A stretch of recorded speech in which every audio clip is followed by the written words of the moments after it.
Krishna and Sudama.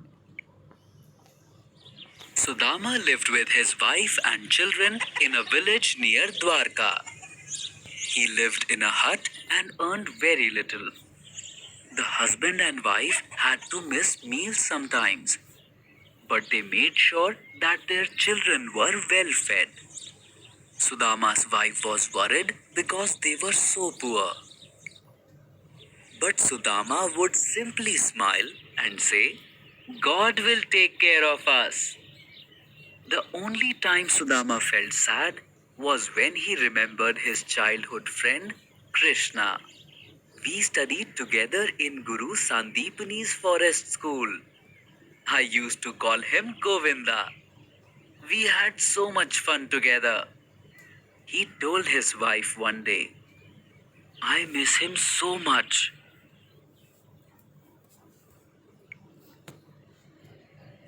Then why don't you go meet your friend? He will be happy to see you. His wife suggested. He's a prince. I'm a pauper. I'm not sure if he will even remember me, said Sudama. I'm sure he wouldn't have forgotten his childhood friend, his wife replied. When Sudama left, his wife gave him a packet. Here's something for your friend, she said. What is it? Asked Sudama. It's a sweet dish. One never turns up empty handed when visiting someone, said his wife with a smile. Sudama walked all the way to Dwarka. When he reached Krishna's palace, a guard stopped him. What work do you have in the palace?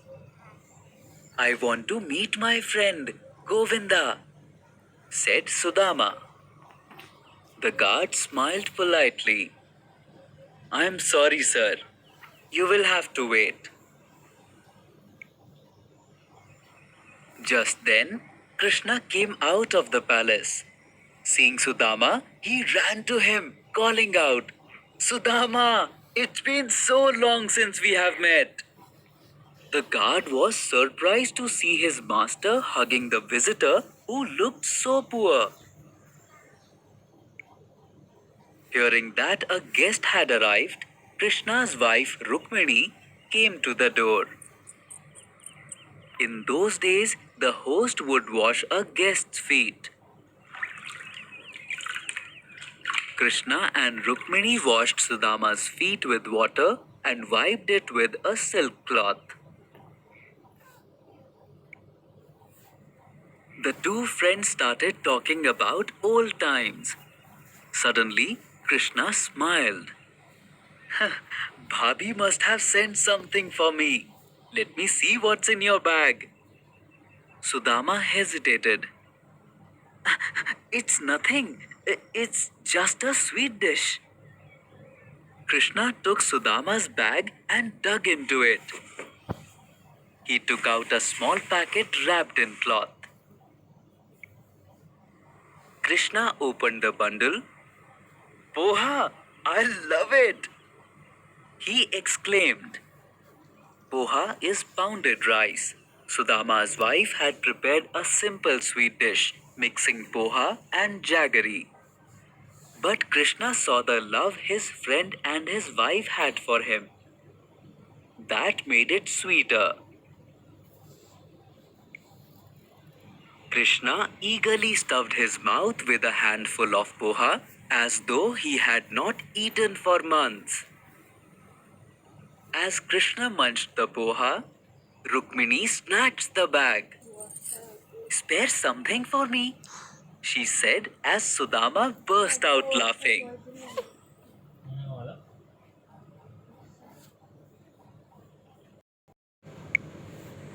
Soon, it was time for Sudama to leave for home.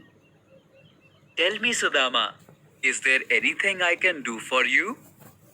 Asked Krishna. Sudama joined his hands and spoke. I miss you, Govinda. I wish you could live in my heart forever.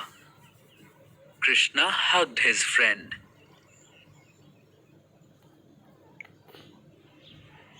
When Sudama returned to his village, his wife asked, "Did your friend give you anything?" "He gave himself to me," said Sudama with a smile. Sudama's wife was relieved. "Why should we worry when Govinda is with us?" she thought.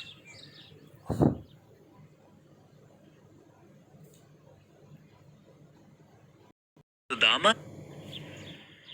From that day on, something curious started happening. Sudama would wake up with a smile on his face.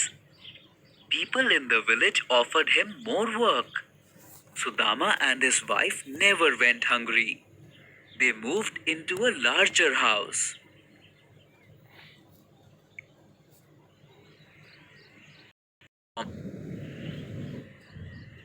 "Ever since you met your friend Govinda, our fortune has changed," said his wife. Sudama spoke softly. "The fortune I cherish most is Govinda's love for me. I feel it in my heart. That's the greatest treasure I value." And that's the story of Krishna and Sudama.